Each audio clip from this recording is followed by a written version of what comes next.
For today's episode, sisimulan natin sa paghiwa ng inihaw na lamang loob ng baboy. Magandang tanghali sa inyong lahat mga kapatid, mga par. Ito ngayon guys, ang ulam natin. Dinakdakan Ilocano style guys. Ayun, nahiwa ko na yung mga ilang parte niya. Ito na lang sa kanyang bituka guys. So, ganito lang ang gagawin natin sa dinakdakan Ilocano style.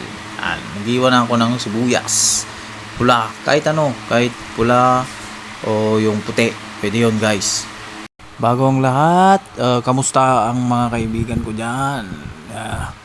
Salamat sa palaging panonood ng aming mga video guys. Okay, yan. At isang butil ng puting sibuyas para mas matamis guys. Masarap kasi yan eh. Ayun guys, lagyan natin ng durog na paminta at asin, kunti lang. Huwag naman masyado para hindi maalat guys. At suka. Yan, lagyan natin ng suka guys.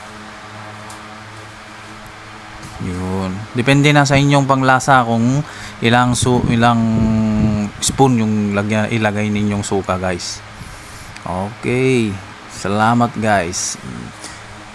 Comment ka naman dyan guys kung taga saan ka ako, para alam ko kung saan po nakarating ang bidyong to.